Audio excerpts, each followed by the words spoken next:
Lionel Messi was the biggest story globally this week. Yeah. He turns down $1.6 billion.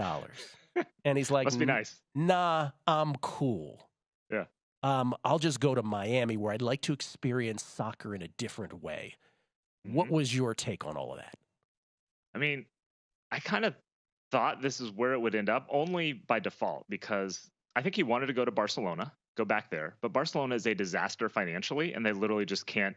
I mean, they weren't going to pay him $1 billion, but they couldn't even pay him, remotely what he was worth, because they're just a mess behind the scenes.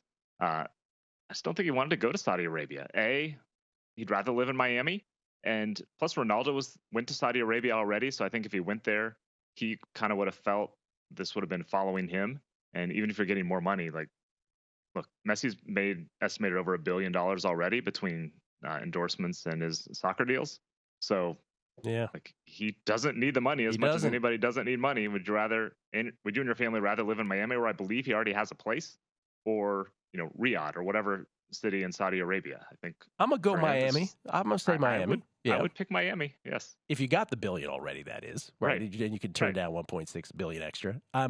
Does this make from a betting standpoint? Because we saw the number on Inter Miami move ridiculously on this.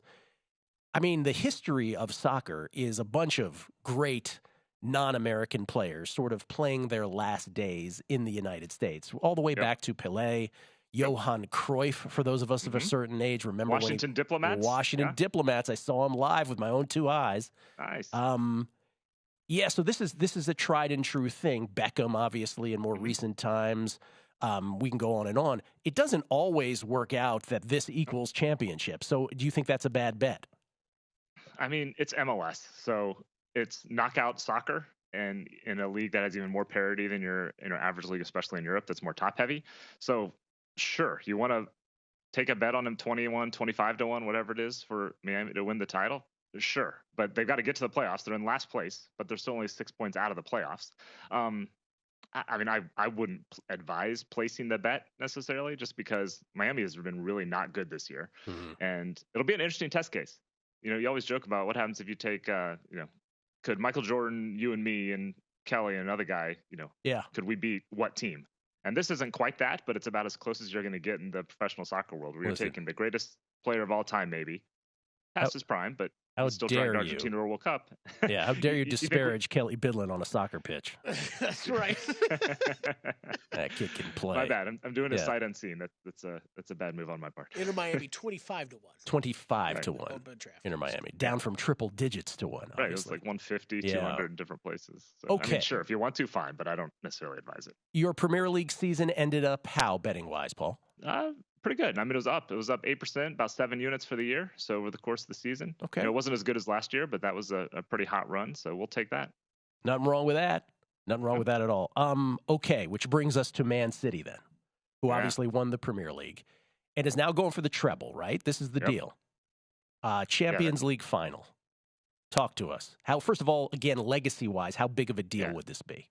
It's a huge deal. So I mean, the two greatest English teams of the last, I'll say, 30 years, just as far as kind of the legacy, are Arsenal in 2004, when they went undefeated in a Premier League season, and Manchester United in 99, when they won the treble, which is what City's trying to do. That's the only English team to win the treble.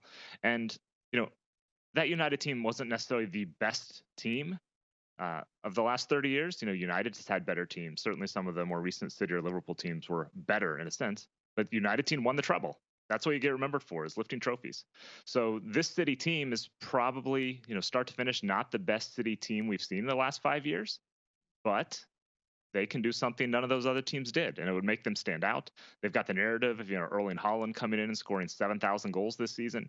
So if they win this, like, they're on that list. This will be one of the more memorable English teams we've seen in the past several decades. Wow. Well laid out for us. The FA Cup being the other leg of this triple, if you will, which we call the treble here. So what about it? Champions League final tomorrow. I believe it's, is it 3 p.m. Eastern, noon Pacific? Yes. Yep. What are your thoughts here, betting-wise? Man City and Inter Milan. Yeah, so I'll start just with kind of how I think this is going to go. And my first play is just... we'll go for Inter first. I lean toward Inter. This is a lot about the pricing. Look, City is a massive favorite to lift the trophy, minus 450 or shorter in some places, minus 225-ish or so to win the game in 90 minutes. I just don't think those prices are worth playing. You look at most models that you're seeing, whether it's 538's model or Opta's model, whatever, and they have City about 75% to lift the trophy. So, looking at minus 500-ish, minus 450 to lift the trophy, not so good. What I like for the game is Inter on the double chance. I saw this at plus 175 last night, at plus 190 this morning. So I think the numbers are going toward Man City. So maybe you wait till tomorrow and get a better price on Inter. But I like them to get a draw or a win in 90 minutes because I think they just match up really well with City. Inter plays 5 at the back, which they can match up with the 5 that Man City likes to push forward. Inter likes to attack with their wing backs. They've got 2 forwards in the middle, which is a little unusual, especially for the English game, the teams that City's used to playing. So I just think they're kind of set up. They're really smart tactically, smart defensively.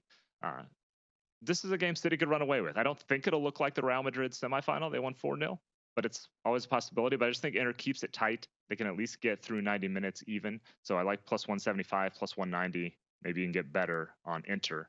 And define, again, Paul, for those who are new to the show, define double chance once again for those who are confused. Yep, double chance is win or draw in 90 minutes. So this is just regulation. Some books will just list it with a goal line of Inter plus half a goal. Should be the same thing. Okay. And your other 2 bets? Other 2, both teams to score, even money. I don't feel like I need to explain why City's going to score. Yeah. Because City always scores. They've scored in 54 out of 60 games so far this season. Inter's attack's been pretty good. We talked about, they have 2 center forwards. They got a couple more they bring off the bench. Scored in 13 straight games, 18 straight with at least 1 expected goal. I think they'll just have opportunities at attacking City as City pushes forward. Inter can get in behind them. So I like both teams to score, getting even money. And then a prop bet here. What you got? Here's your prop. It kind of goes along with that, and with the asterisk that we have to assume that he starts, so you may want to wait for lineups, but I like Inter's Lautaro Martinez to score at plus 350. He has started 11 of their 12 Champions League games this season, so I think he will. Leads the team in shots, leads the team in shots per 90 minutes. He's probably going to take penalties if it comes to that. So plus 350 for him to score. I like that. He's scored in almost half his games this year. Paul, I'm sorry we're not here together next week. The city's not big enough for the both of us. I apologize, man. All good. All good. I'll wave the American flag for us both. Thank you. Paul Carr, everybody. Go to VSiN.com/subscribe to become a VSiN Pro subscriber today.